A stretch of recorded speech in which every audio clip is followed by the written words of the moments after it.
दौरा चीन, सदर डोनाल्ड ट्रंप का दौरा चीन और वापसी आज हो चुकी है। आप इस बारे में क्या आपका ख्याल है कि क्या ये जो दौरा था, ये जिस मकासद के लिए ये दौरा रखा गया था, ये सिर्फ तजारती नौइयत का दौरा था या इसमें कुछ और मौज़ूआत भी ज़ेर बहस आए हैं? और आपका तज्ज़िया क्या कहता है, जो बैनुल-अक़वामी तज्ज़िया निगार हैं इसके बारे में क्या फरमाते हैं? Your take sir. जी, पहले तो मैं समझता हूँ ये अच्छी बात है कि डोनाल्ड ट्रंप जो हैं वो चाइना में गए हैं और उन्होंने ये दौरा किया है। यकीनी तौर पे जब इतनी बड़ी दो पावर्स मिल रही हैं, चाइना जो है वो अपकमिंग सुपर पावर है और इकोनॉमिक पावर है सुपर, और जो अमेरिका है उसको थ्रेट फील हो रहा है चाइना से, तो इनका मिलना, इनका बातें करना, तो वो सिर्फ इकोनॉमिक बेस तो नहीं होगा, वो जियो पॉलिटिक्स को डेफिनेटली कवर करता है और किया होगा। लेकिन हमें बताने के लिए बता देते हैं जी बहुत ये चीज़ है, बहुत अच्छा हुआ है और तिजारत का हुआ है, बहुत दोनों के लिए ज़रूरी है। अगर आप स्टेप बैक करें इस चीज़ को, तो जो दुनिया में चीज़ें हो रही हैं, पर्टिकुलरली जियो पॉलिटिक्स की मैं बात करना चाहता हूँ, उसमें ये क्लियर है कि जो अमेरिका है वो कोशिश ये कर रहा है कि किसी तरीके से चाइना को कॉर्नर किया जाए, क्योंकि उसको चाइना से ख़तरा महसूस होता है। तो उसको कॉर्नर करने की चीज़ें हम बखूबी जानते हैं, जो पाकिस्तान में लोग रहते हैं, कि जो पाकिस्तान और चाइना की रिलेशनशिप है, वहाँ पे जो ग्वादर का पोर्ट वगैरह है, जो एक्सेस का ख़तरा है उनको, कि जो उनको ब्लॉक किया जा रहा था दूसरी तरफ सी से, यहाँ से ओपन हो रहा है, तो ये चीज़ें तो हम अच्छी तरह जानती हैं। लेकिन अब जब इस चीज़ को देखें कि वो क्या कर रहे हैं अमेरिका, तो फिर आपको पता चल जाता है कि जब वेनेजुएला पे उन्होंने अटैक किया है और फिर वहाँ की हुकूमत को तब्दीली की है, फिर अभी आपने देखा है कि वो ईरान के साथ कशमकश चल रही है और उनको अटैक किया गया था। इन दोनों का जो पीछे मसला है वो सिंपली ऑयल का है। दोनों ये जो ममालिक हैं 80% से ज़्यादा चाइना को सप्लाई करते हैं। तो अगर वो चाइना की इस जो ऑयल है, जो एनर्जी के सिस्टम चलाता है सारा, उसकी सारी सनतें जो चलती हैं, इसके लिए पावर चाहिए होती है, तो अगर वो इस पे कंट्रोल कर ले तो फिर वो कंट्रोल चाइना पे कर सकता है। तो इसलिए आप समझते हैं कि जो चीज़ पहले हुई थी वेनेजुएला में, उसकी सेम चीज़ अब चाइना ने इस यहाँ पे नहीं होने दे रही। चाइना मैं समझता हूँ इन्वॉल्व है इस सिचुएशन के अंदर। चाइना की खुद अपना ख़तरा है, सिर्फ ईरान की बात नहीं है। ईरान खुद बहादुर कौम है, उनकी हिस्ट्री है अमेरिका के ख़िलाफ़, और आप देख रहे हैं अमेरिका का आइडिया सिंपली ये था कि शायद ये जो अपर लेयर की गवर्नमेंट है उसको अगर वाइप आउट करेंगे तो कोलैप्स हो जाएगा।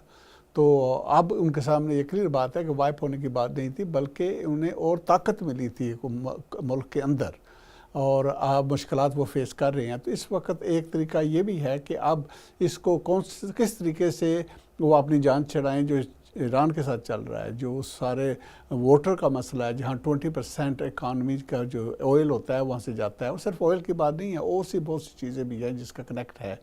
तो वर्ल्ड रिसेशन का जो ख़तरा पैदा हो चुका है, तो ये वो चीज़ें हैं जिसको यकीनी तौर पे उन्होंने डिस्कस किया होगा। आप क्या समझते हैं कि ये अपनाए हॉर्मज़, स्ट्रेट ऑफ हॉर्मज़ खुलने के जल्द इम्कान इस दौरे के बाद पैदा हो चुके हैं? बात तो वही है ना कि अल्टीमेटली उनको सेटल करनी पड़ेगी। आई थिंक जो अमेरिकन पॉइंट ऑफ व्यू है वो तो सिंपली ये चाहते हैं जी कि इसको ओपन कर दिया जाए और जो न्यूक्लियर का ख़तरा है उस पर सरेंडर ईरान कर दे। जो उनकी रिएक्टरी मटीरियल रखा हुआ है उनके पास, वो भी हमें हैंड ओवर कर दें। लेकिन क्लियरली जो ईरान की से एक अमली है वो ये है कि इसको सेपरेट किया जाए। हरमूज़ पे वो बात करने के लिए तैयार हैं कि ठीक है हम बात करते हैं, लेकिन न्यूक्लियर पे फर्दर डिस्कशन की ज़रूरत है। तो वो डिकपल करना चाहता है ईरान, और ये उसको मिक्स कर रखना चाहते हैं। तो यहाँ पे ये बात खड़ी है। लेकिन अल्टीमेटली अमेरिका के लिए दो खतरे हैं। एक तो वर्ल्ड रिसेशन की बात है जिसका इम्पैक्ट सब पे होगा, उस पर अमेरिका पे भी होगा। और दूसरा पॉइंट ये भी है कि अमेरिका के अंदर जो अभी इलेक्शन भी आने वाले हैं उस पर भी इम्पैक्ट होगा, क्योंकि ये जो प्रेसिडेंट डोनाल्ड ट्रंप हैं, इनकी स्लोगन ही ये था कि नो मोर वॉर्स, बाहर की वॉरों का हमारा कोई तल्लक नहीं। तो ये क्लियरली अपोजिट चीज़ हो रही है। तो I think there will be a huge impact on that. तो वो चाहते हैं जान छूट जाए।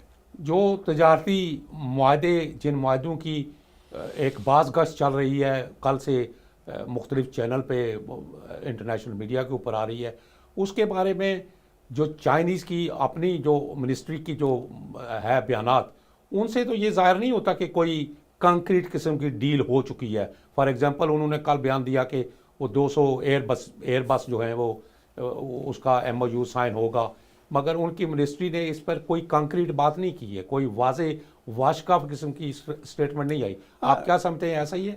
नहीं, ऐसे जब आप पैटर्न को देखते हैं ना, तो डोनाल्ड ट्रंप का ये पैटर्न है कि 5 बार या 6 बार तो वो ईरान को बीट कर चुके हैं, लेकिन हम सबको पता है कि ऐसी बात नहीं है, जंग जारी है।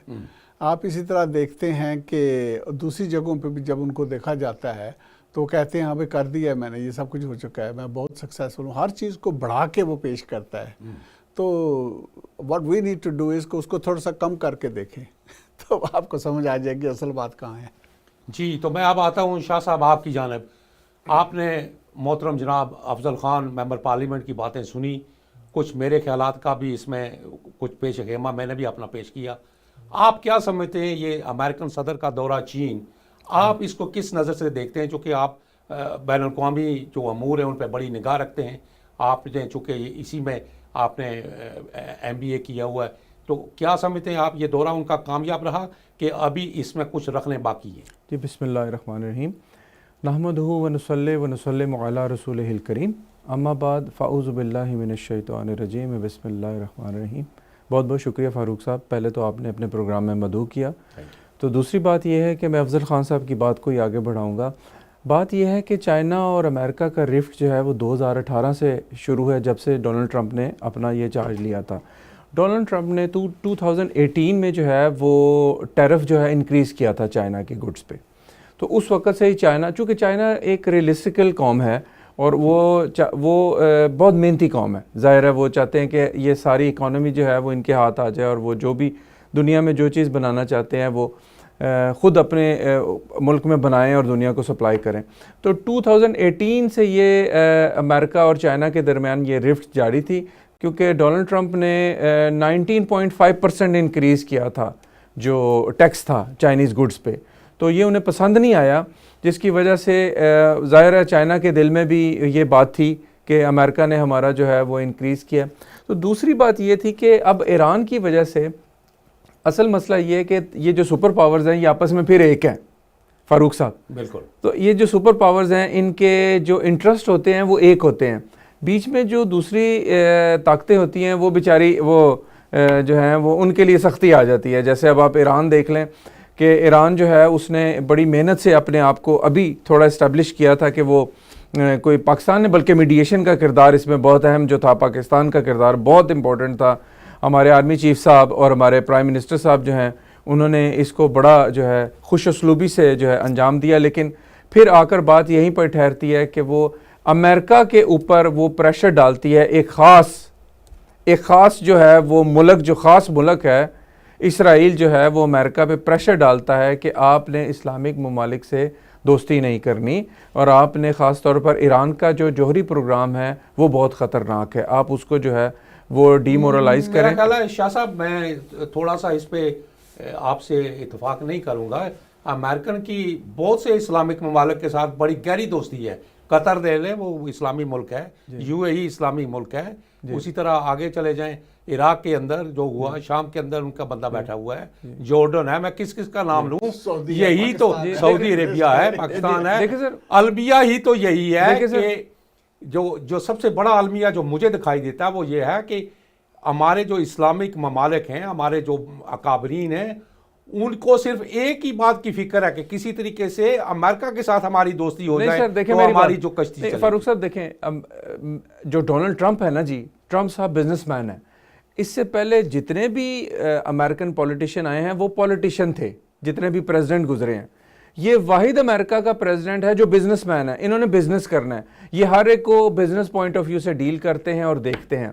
अमेरिका ने जो इनकी दोस्ती किसी से नहीं, इनकी जो बिजनेस डील है ना वो सऊदी अरब से है, क्योंकि सऊदी अरब के ट्रिलियंस ऑफ पाउंड अमेरिका में मौजूद हैं, और इसी तरह इराक के और इस तरह कुवैत के और कतर के, इन तमाम लोगों के जितने भी एसेट्स हैं वो मोस्टली अमेरिका के अंदर हैं। और यही इंटरेस्ट है सबसे बड़ा डोनाल्ड ट्रंप साहब का कि मैं इनसे इसीलिए दोस्ती करूं कि मेरे लिए सबसे इंपॉर्टेंट ये, हालांकि सबसे ज़्यादा रिजर्व जो ऑयल के हैं वो अमेरिका के पास अपने हैं, लेकिन वो उनको नहीं छेड़ा अभी। वो कह रहा है मैं सारे रिजर्व जो हैं वो इन ममालिक से लूंगा, यूज़ करूंगा, ये वो रिजर्व मैं रखूंगा, जब मुझे ज़रूरत पड़ेगी तो मैं उसको आ गया। तो दोस्ती तो हुई ना सब मुस्लिम ममालिक के साथ, बिजनेस हुआ, बिजनेस भी हुआ और दोस्ती भी। खान साहब, मैं दोबारा आपकी खिदमत में गुजारिश करूंगा, क्या फरमाएंगे आप के आखिरी लम्हात? जी जी, तो बेसिकली शाह साहब जो बात कर रहे हैं ना वो यही है कि ये फेमस है डोनाल्ड ट्रंप के ये ट्रांजैक्शनल डील करता है, तो ये नॉर्मल बिजनेसमैन के पॉइंट ऑफ व्यू होता है। लेकिन जब हम यहाँ पे ये बात कर रहे हैं तो इसमें जो डीपर जियोपॉलिटिकल पॉइंट है वो ये नहीं है। असल पॉइंट ये है कि through out the middle east उन्होंने जो रखा हुआ था कब्जा, जो मुख्तलिफ जगहों पे बेसिस वगैरह थी, तो अंडरस्टैंडिंग ये थी कि म्यूचुअल बेनिफिट के लिए है कि ये अमेरिका का मफाद पर भी प्रोटेक्ट किया जा रहा है और अरब ममालिक के मफाद को भी प्रोटेक्ट किया जा रहा है। लेकिन जो चीज़ सामने अब आ चुकी है, जब इसराइल ने कतर पर हमला किया था तो इन्होंने कुछ भी नहीं कर सके थे कतर पर प्रोटेक्शन के लिए। अब जब ईरान के साथ ये मसला हुआ है तो ईरान ने भी कंटिन्यूसली मुख्तलिफ अरब ममालिक पर भी अटैक किया है क्योंकि इनकी बेसिस वहाँ पर है। तो अब जो असल मसला बन रहा है वो ये है कि अरब ममालिक अब फोर्स्ड हो चुके हैं इस पॉइंट पे गौर करने के लिए, क्या अमेरिकन बेस को रखना हमारी प्रोटेक्शन है या खतरा है। तो ये एक प्रॉपर बड़ा वैलिड पॉइंट है, ये पॉइंट है, बड़ा वैलिड पॉइंट है। और इसके जो तसरात होंगे लॉन्ग टर्म, इस वक्त तो जंग के गर्मी है ना, तो इसमें लॉन्ग टर्म वो इसमें सोचेंगे। और इसमें आप देख रहे हैं कि किस तरह उनकी सोच जो है, पाकिस्तान के साथ मुआहदा किया गया है सऊदी अरब का, और इसी तरह दूसरे GCC जो ममालिक हैं वो भी ख्वाहिश रखते हैं कि शायद जो सिर्फ सऊदी का है, पाकिस्तान का है, एक्चुअली इसको वाइड होना चाहिए, दूसरों को भी साथ में लेना चाहिए। इसी तरह टर्की का आप देख रहे हैं, टर्की पाकिस्तान सऊदी की गुफ्तगू चल रही है और इसमें इजिप्ट को भी लाया जा रहा है। तो ऑलमोस्ट लाइक मुस्लिम नेटो आइडिया को डेवलप किया जा रहा है। तो ये इस चीज़ की निशानदेही कर रही है कि जो अरब ममालिक हैं इस बात को अब समझ चुके हैं कि उनकी जो प्रोटेक्शन है उस तरीके से नहीं हो रही। अगर वो उनको रखेंगे भी तो अब उसको कम किया जाएगा और अल्टरनेटिव प्रोटेक्शन को डेवलप किया जाएगा जिसमें मुसलमान ममालिक होंगे। ये पॉइंट मैं समझता हूँ अच्छी चीज़ है। इसमें यह भी पॉइंट है कि जो मिडिल पाथ के पावर्स हैं वो आप सिर्फ सुपर पावर की तरफ नहीं देखेंगे, वो दूसरे अल्टरनेटिव तौर पे भी देखेंगे कैसे हम मिल के इस चीज़ को प्रोटेक्शन डेवलप कर सकते हैं। दिस इज़ गुड पाकिस्तान के लिए भी, अरब ममालिक के लिए भी, और मैं कहता हूँ बरतानिया को भी इस चीज़ में इन्वॉल्व होना चाहिए और इस चीज़ को एक्सेप्ट करना चाहिए। इस तरह की डेवलपमेंट जो है ये मुल्क के लिए नहीं हमारे पॉइंट ऑफ व्यू से बल्कि पूरे दुनिया के अमन के लिए बेहतर है। Let's hope for the best. जी अफजल खान साहब, जो मेरा आज का असल मौजू है, अब आते हैं उसकी तरफ जी, जिसका ताल्लुक डायरेक्ट आपके साथ भी है, आपकी पार्टी के साथ है। ये रीसेंट जो लोकल इलेक्शन हुए, इन इलेक्शन के बाद यूके की सियासत के अंदर एक भूचाल सा आ गया है, लोगों के अंदर भी भूचाल है, अवाम भी इस बारे में बड़ी गौर व फिक्र कर रहे हैं कि 100 साल के बाद एक मिथ टूट गई है, एक भूचाल सा आ गया है। 100 साल तारीख का आप पस मंज़र देखें तो जो सीटें लेबर पार्टी ने लूज़ की हैं, ख़ासतौर पे वेल्स के अंदर जो डिफीट हुई है, उसके बाद तो ये बात सोचने पे हम मजबूर हो गए हैं, लेबर पार्टी के लोग भी।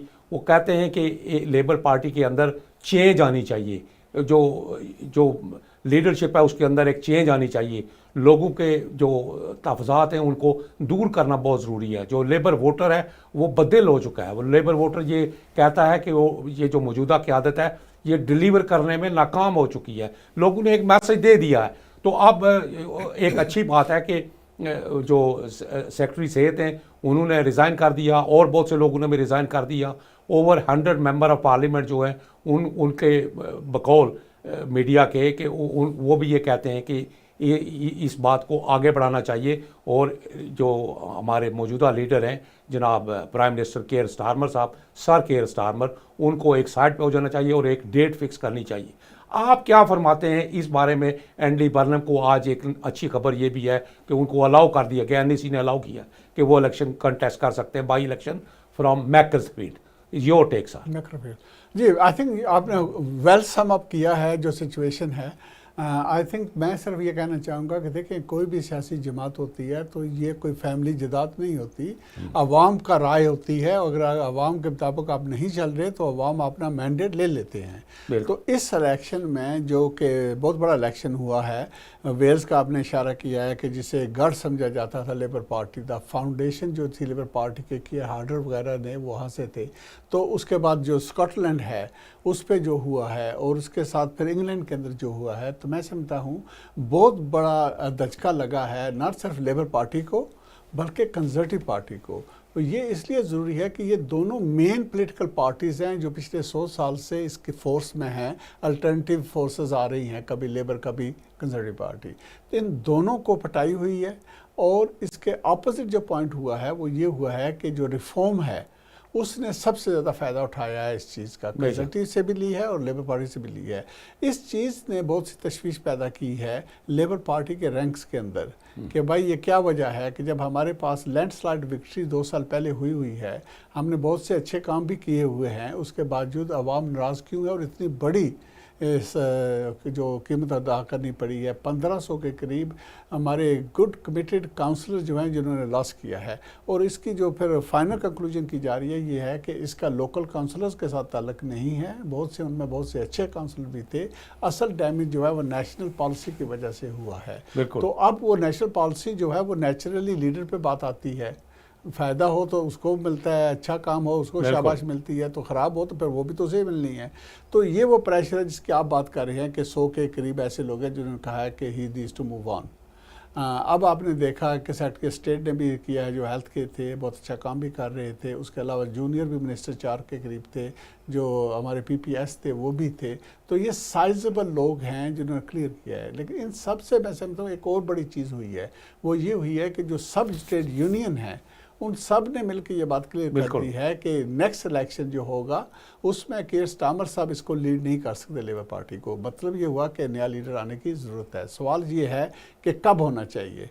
और फिर आप इस बात को अब लेके मैकर्सफील्ड में आ जाते हैं इस वक्त, जहाँ पे हमारे ग्रेटर मैनचेस्टर फोकस है इस वक्त, फोकस है पूरे मीडिया का, सेंटर है, बिल्कुल एपिक है सेंटर, जो जलजला आ रहा है बिल्कुल, वो है एंडी बर्नम। एंडी बर्नम जो है उनके क्वालिटीज़ में पॉइंट ऑफ व्यू ये है कि वो नेशनल एक्सपीरियंस रखते हैं।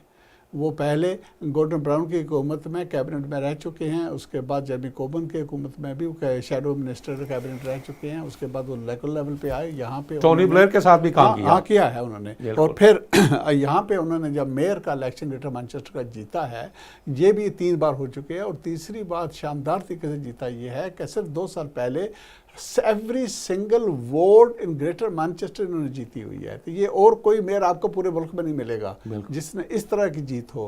तो बहुत से लोग ये समझते हैं कि शायद ये हमारा हल है, तो इसीलिए वो भी मैदान में आए हैं। And this will be fascinating. Already जो चीज़ थी पहले जब उन्होंने गोटन के बाई इलेक्शन में इजाज़त मांगी थी, उन्होंने रिफ्यूज़ किया था नेशनल पार्टी ने।